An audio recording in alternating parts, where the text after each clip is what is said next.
Hello students. Students, now we know what human development is, what is the status of India in terms of other countries' human development, what are its components. Now we are to travel the last part of this chapter, that is challenges of human development. In the previous class, we saw that when we compare the level of HDI, the rank of HDI with other neighbors of India only, then too we are quite low. So what are the reasons? Why is it so? So here we have three challenges that that will help you to understand that why so. So the first one is health, second is women empowerment, and third is sex ratio. So let us understand the first one, health. Students, we all know that those people can be good workers in the country when they grow up, when they be adult, when they have a good health when they are children. So in their childhood, to have sound health, they need to eat well and they need to be kept away from diseases. So we all know that children with good health are important and valuable asset. In order to improve the child health, we have vaccination programs.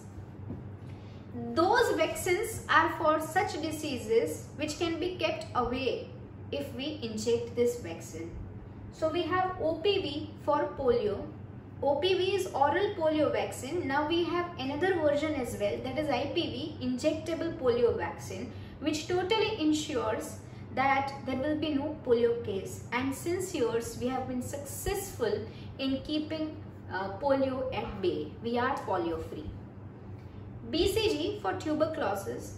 This vaccine helps a child to get rid of very contagious coughing disease called TB. This DPT vaccine is keeping away these three diseases, diphtheria, pertussis and tetanus, and another certain diseases that child encounters at childhood like measles, typhoid, MMR. We have vaccines for them as well. So vaccine help children to stay fit, and then giving them nutritious food, nourishing their brain with good education makes our children better future citizens, right? So, and yes, infant mortality rate also has been reduced. Infant mortality rate, IMR, means number of children in 1,000 dying before finishing 1 year. So before they celebrate their first birthday, they have already died. First reason, when their mother happens to be pregnant, they are not well nourished by food, and that's why the child is malnourished at birth.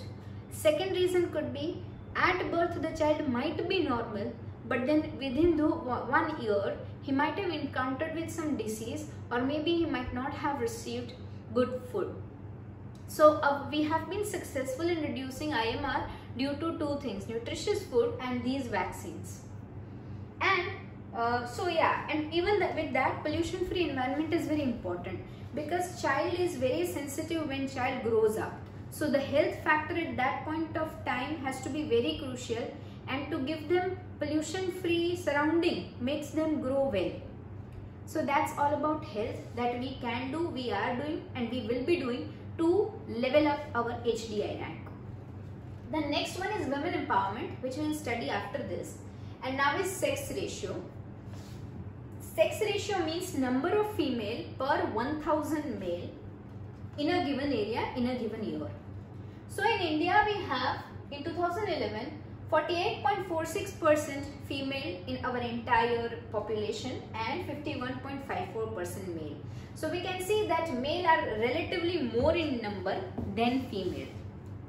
So why so? Because there are some problems with our society regarding the status of a woman, and that makes people encouraged to have boy child. The first problem is girls are deprived from education, and when the same girl becomes woman, she also faces inferiority in the society. Second is child marriage. The age when a child is supposed to play, to be carefree, to be happy, to be educated, at that age children are overburdened with the social responsibilities, getting them married at early age. Parda system. Parda system, according to our culture, protects women. But why a parda is needed to protect a woman? Why can woman's character herself not be so strong that she does not need any parda to hide her face? And if parda really helps, then why not young boys also, right? So parda system, which is one of the most orthodox system, there could be number of beliefs, but that's also one of the reason why why the sex ratio is low. Dowry system. Our Indian government has put a ban on dowry. There is an act prohibiting dowry, yet there are thousands of women getting victimized of this social evil, and there are hundreds of women committing suicide and dying because of this reason. This is pathetic heights of our society, unfortunately still exists. Desire to have a son. In our ancient scriptures, or maybe from culture, it is being derived that girl is good but boy is a must.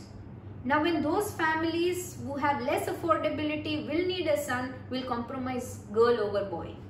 So that's also one reason why there is less sex ratio in India. And social tradition. Our social traditions, where they came from, nobody uses logic, everybody just blindly follows it.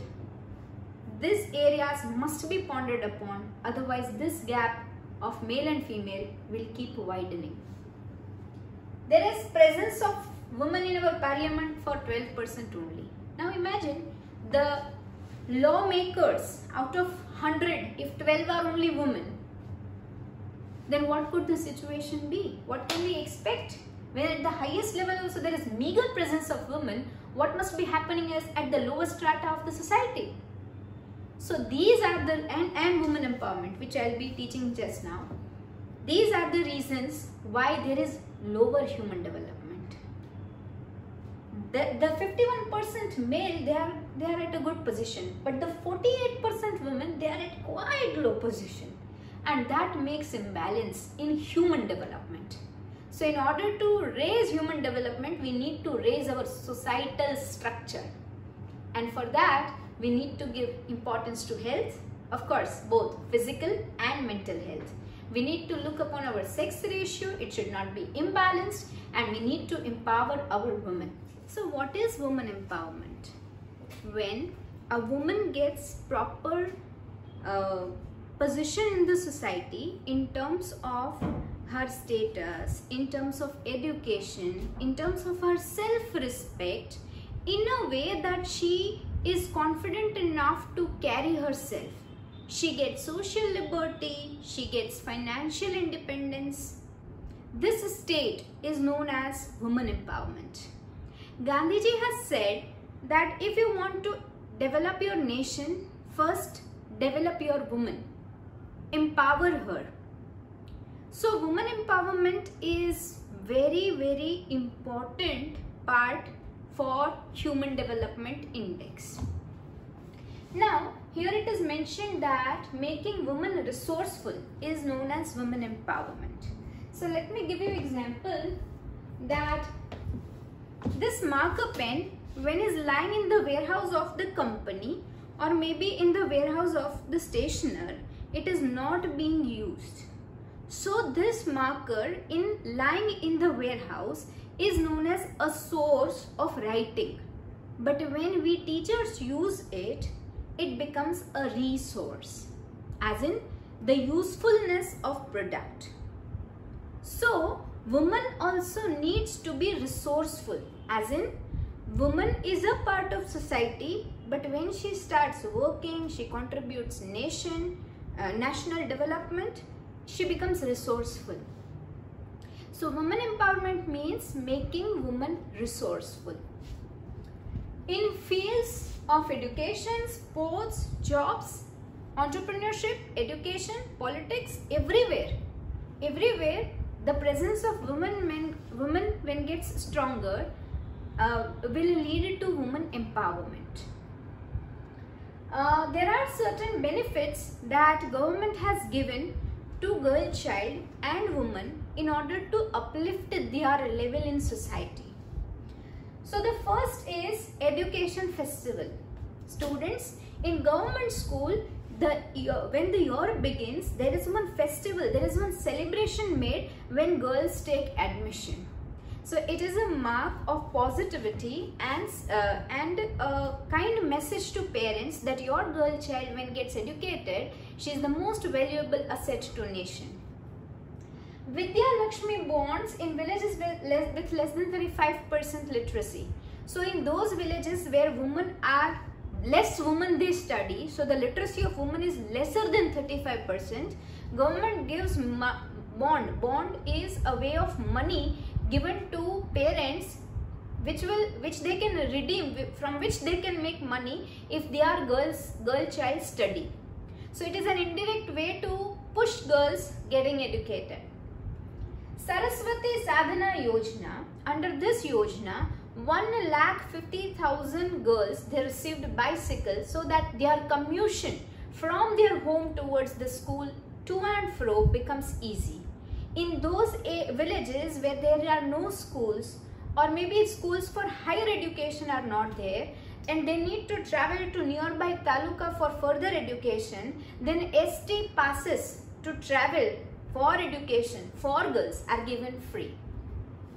The next one, fourth one, Sabala Yojana, is to provide nutritious food to adolescent girls. The girls aged between 12 to 13 to 17, it is their time when they come into their menstruation cycle. Poverty is one of the factors where they don't get nutritious food, and hence their health deteriorates. So in order to help them with good health, government provides supplements and nutritious food to girls in school under this Yojana, Sabala Yojana. Sabal is a Hindi word which means to give physical strength.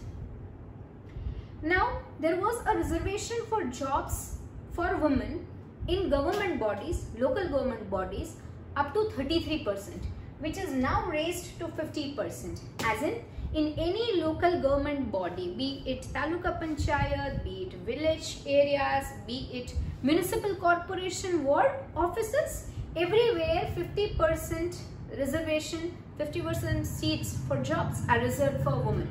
So whatsoever girls they study from here, they get job here. So they can encash their literacy, their education. So it makes sense, right? When a girl studies, she is going to get a guaranteed job, because 50% reservation for jobs in local government bodies help them find job. Mission Mangalam, this you learnt in previous lesson also, while unemployment was being studied, that government creates group of women who help themselves. Government helps them, banks helps them, and they themselves internally in their group can help themselves. The next one is Rashtriya Swavalamban Yojana. This Yojana is to provide pension to destitute and widows. Those women who do not have their husband, they are quite aged and they cannot financially help themselves, government gives them pension. And destitute are those women who are not looked after and cared by their family, they are just left for the sake of government gives them pension. So here was education purpose help, here was job purpose help, here is the help for those people who cannot help themselves.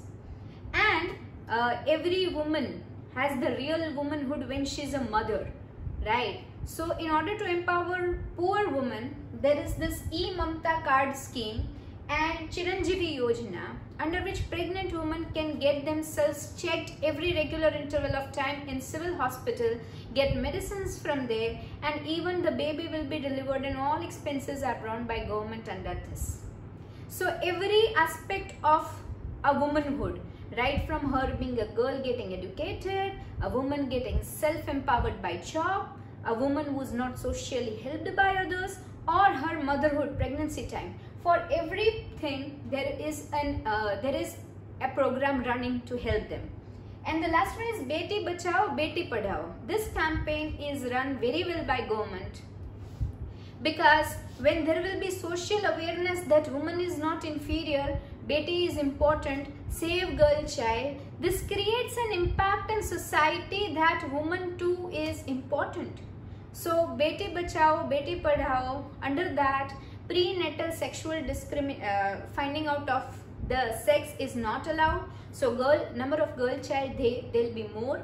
And after birth, to make them literate is also responsibility of government under RTE, Right to Education 2009, wherein any person from the age 6 to 14 can have free and compulsory education. So I hope that all these help women empowerment, right? It's all up to our mindset, our psyche, how we well accept women. So that's all about women empowerment, children. See you in the next class with another chapter. Bye bye.